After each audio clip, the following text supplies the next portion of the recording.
Hello and welcome to the long-awaited workshop tour. It's been an absolute age, but I'm finally around to it. I'm going to show you all around my workshop and outside with a few new tools that I've got and exciting stuff to show you. Right, come on. Right, I'm going to start with the boring stuff. So over here we have all the Powerhammer dies and tools that I use on the Pilkington. So like for just random ones like these are for rounding off pipe and forging down pipe. So if you've seen the big dinosaur, which you should have, so I use most of these dies on him and to forge down various pipes. Also, this is where projects come to die. Can you guess what this is? If there was a bottom here, broom. Don't put that in, please. It's going to be a horse's tail, except I decided that it needed a lot more strands. I'll deal with that in another, 3 years. Yeah, half of these tools are Alex's old ones that he's made and forged. You can tell because he always puts his S's on them. I'm sure there's one of them. Because he was going off to America, and he was like, oh, well, I'm getting rid of them all, so you can either have them or they get bent. So my car was wayladen with all his old tools. Thanks, Alec. So this is my fly press. You've probably seen this before, because this is probably my oldest tool that I went out and actually bought. It still works great. I mostly only use it for keyrings now, or sometimes punching holes if I need to be really, really accurate. So when I bought the fly press, it never had any counterweights, and one of my friends was throwing out all his lead pipe from his house, so I commandeered it, and I melted it all up, and then I poured it into an old wheel, and these are the middle of the hubs of the wheel, and I just hammered it out, and then hammered the bits of lead on top of here, and each one's maybe about 15 kilos. And it makes it much, much more powerful when you swing it around. So these are my pride and joys. First anvil, and honestly, I still love it, and I probably use it just as much as this. So the reason why I love this anvil is because it's got lots of undulations, and there's lots of different corners. And so when you're forging sculptures or anything that you want to make a curve or even straighten, you want a bridge. So you have 2 points on here and then kind of a hollow, because you want to kind of go through, bend it further than you want to, because it always springs back. And so that's why all these undulations are really, really good. And I do enjoy these flat bits, but sometimes it is needed. But I do love these anvils. So one of the good additions I've added to the anvil base is all these chisel holders. And it's just magnets. And honestly, it's so useful when you're working along the chisel and you quickly need, and you can see all the ones that you need, and you're like, oh, I need that one, and you quickly go ahead and just forge it. You might notice that.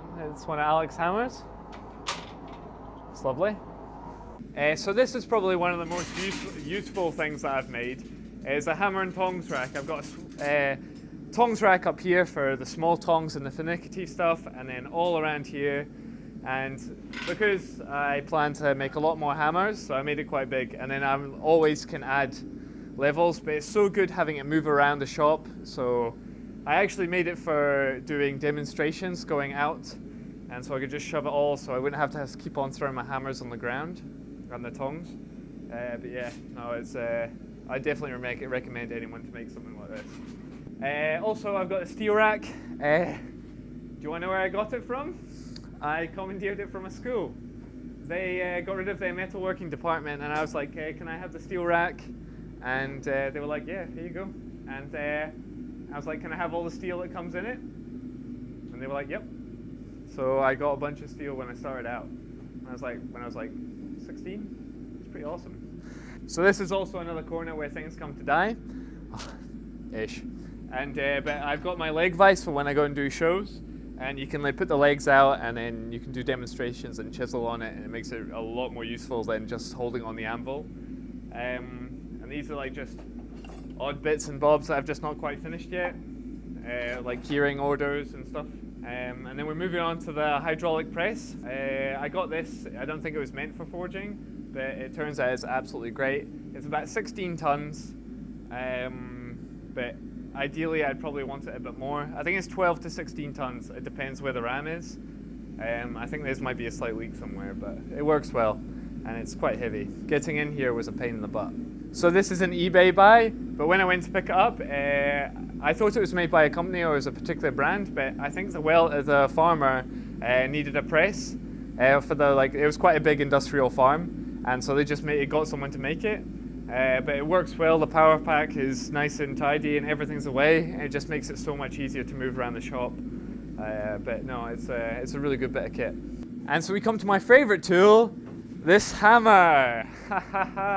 I love it. You know why? Because it took me and my friend Alex about 8 hours to forge down the billet to about this size by hand, and then made the actual hammer.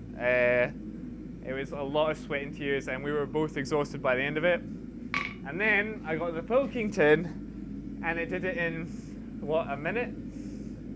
Honestly, it's a game changer. I absolutely love the Pilkington. After I installed the Pilkington to the workshop, I added these 6-inch sleepers underneath, and so I'd still have to put my knee up here, and it's quite high to put your knee up, and then things started to land on the top of my leg.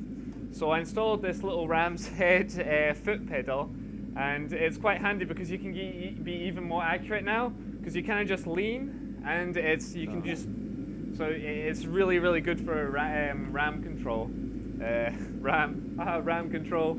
What a comedian. Right, after that boring part of the Pilkington's over, we're going to talk about the forges. This is a small one. I pretty much use this all the time. This is the one I take to do my wandering blacksmiths. Well, I previously did. You'll see a new one in the more recent videos. And then this big one, which I use for most of my large Damascus or other big projects like the big dinosaur that you might see. But yeah, made pretty much everything. Even this, like, it's my old bike, chopped up the bike frame. It's still got the serial numbers and everything. It's just got a wee MIG welding tip in there. And these ones, I think the boat burners here I bought, well no, I got given on another forge, but I just put them on there and then just made the rest of the refractory. And it works really well. So this is all my bench, belt grinder, storage for a lot of stuff. These are pinched from a school. Not really pinched, given from a school. Honestly, they're a great resource. But they hold all my Pilkington, some dies and some tools that I need quite quickly, or finished projects. I kept my small dinosaur in here for 3 years, and all the key rings and stuff like that, or tools I used for my key rings. The belt sander, made that. It's got a gas strut. Oh, it makes it so much easier to change the belts. This is cutting the plasma, and I think I made this in my previous workshop. So for the belt sander, I stole my belts above, and you think, oh, it must be an absolute pain to get them up and down, but it's not. You just get yourself a wee stick, and then you get them down easy peasy and put them up easy peasy. I learned that from Kevin Cunningham, Origin Knives. Oh, good quench tank as well. So the pillow drill, it's good. I bought it. I think I bought it for 150 quid. And then it kind of blew up on me pretty quick after that. So the pillow drill works well, except I've changed it from a 3-phase to a single-phase motor after it blew up. It still works well, but the guard doesn't fit on it now, so when I'm using it, I kind of hunch down, just in case. Safety first, And then I have all my drill bits up on the board, which makes it super easy just to change them out really quickly. Yeah, when Nate comes over here, things go a lot of dust and everything gets everywhere. But I do have an extraction unit that I put in, coots to me. So this is basically where I do all my fit up or my grinding or cutting up and stuff. So I got this mag chuck, absolutely great purchase. I got it with a surface grinder, which is at my work because I don't have enough room in here yet. And so I get stuff or anything I have got just lying around, and then you can magnetic it down and then you can work on it, which is so useful. Then just basically all my tools in front of me. It's just so much handy, just working away and then just picking up something and then using it, just like, oh! Oh! You are filming, aren't you? I'm sorry, all right? I can't help it. So this is my welder. Great purchase. I bought it with this cool torch. It's a CMT Fronius, but it's a really, really good torch. It's got rollers in the actual handpiece, and so it controls the wire a lot better. So it actually shoots it out, then shoots a like a burst of puddle, and then comes back. It's a bit technical, but it just means that you can weld a lot of thinner things, and it can weld colder, it can bridge gaps a lot easier, and then you can weld a lot of things with it, like you can braze. You can weld aluminium, you can weld galvi, which is, I know you can weld it with other ones, but this is like, it doesn't ruin the galvi.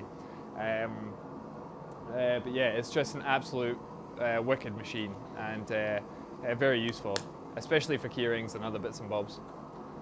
Yeah, and also you can change the amps on the actual handpiece, which is really handy, especially if you're welding and you're doing different thicknesses, and then you just change the amps just as you go, or you need a little bit less because it's hot. It's just, oh, it's just so good. And then I've got it on my wee slider up here, so if I'm going around the workshop, it doesn't drag on the floor, and then or like it lies on a hot thing because it's all up in the air.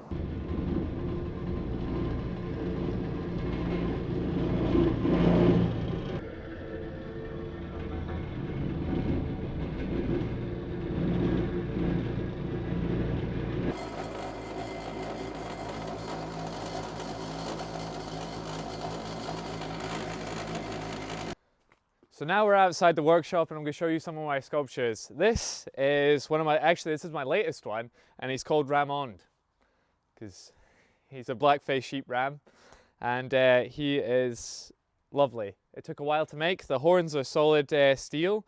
Well, actually they're 240mm round bars, and then there's one here, and then I curled another bar in here and then welded it up and kind of like pressed it together to get it closed. The face is 3mm forged sculpted steel, and the rest is springs, and these are hollow tube sections that I forged out, and I think it works really well. He's actually probably one of my favourite things I've made. Nate, what's this part here? Why is it such a mess? That's nothing to see. You don't need to see that. Don't look. It's dirty. So this is my sheep called Julie. It's a Hebridean ewe. I made it completely out of 2-inch stock. I just forged all the springs just out of 2-inch stock, just drew them all down. That's a lie, I didn't do that. They were already springs. But yeah, I think it works quite well. That's all I got. So this is a Velociraptor. It was the first one I made. I made it out of plate steel. I cut it out with a plasma cutter, and then I foamed the pieces and then welded a lot of it together, and then kind of forged a little bit of the claws and other bits and bobs. It was the first one, a prototype I made that was like this sort of size, just to see how it would fit together and stuff. It was like a scrap bit of steel at work, and I commandeered it. This is a hingamajig. I'm not too sure what it is. I kind of just started one day just chopping up steel pipe that I had, and it kind of turned into this. I thought it kind of looked like a cable coming in and out and going skew with and back in. It's actually quite heavy. There's about 8 meters of pipe in this. We're just cut into 2-3-inch sections, but I think it adds like it's really like every time you turn it, it's like very, very different from all angles. Like every time you look at it, it's like, oh, different angle. Yeah, it's just skew-with and quirky. And so, I've got a brand new addition to the workshop. It's this forklift.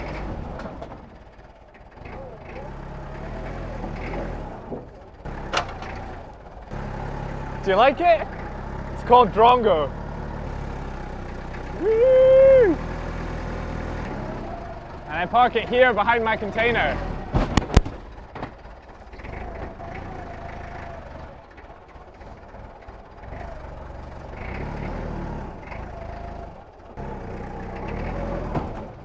Well done, Drongo. This is a Triceratops. I designed it myself, and it's cool. I made it out of 6mm steel, plate steel, and I forged the head Some of it's like 3mm steel to in between it, forge the head, and then to actually get that rounded, I used the Pilkington, and I got like I made 2 dies, and you hammer it and then dish it out. But if you get off the center, and then the plate goes like this, and then the Pilkington hits it, it really, really hurts your hands because it goes boom, boom, boom, boom, and then you can't control it after that, and then you're like, ah! As it's hurting you. But yeah, it's good fun. It was, yeah, no, I really enjoyed it. All right, come on, Amanda.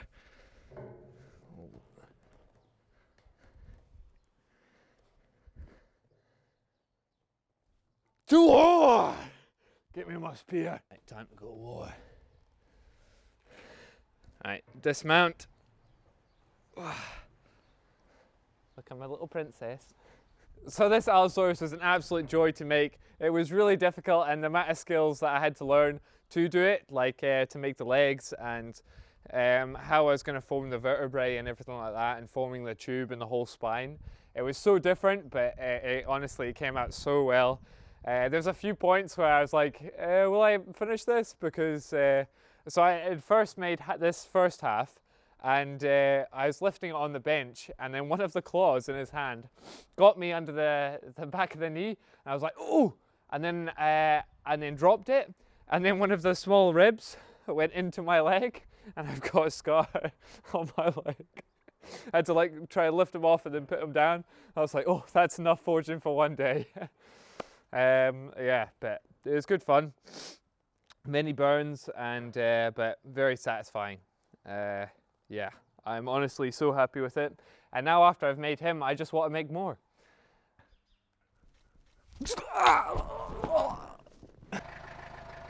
Hello, I hope you enjoyed the tour of Nate's Forge. I'll leave you with me and my favorite things, Drongo and my dinosaur. Woo! To battle! Ah!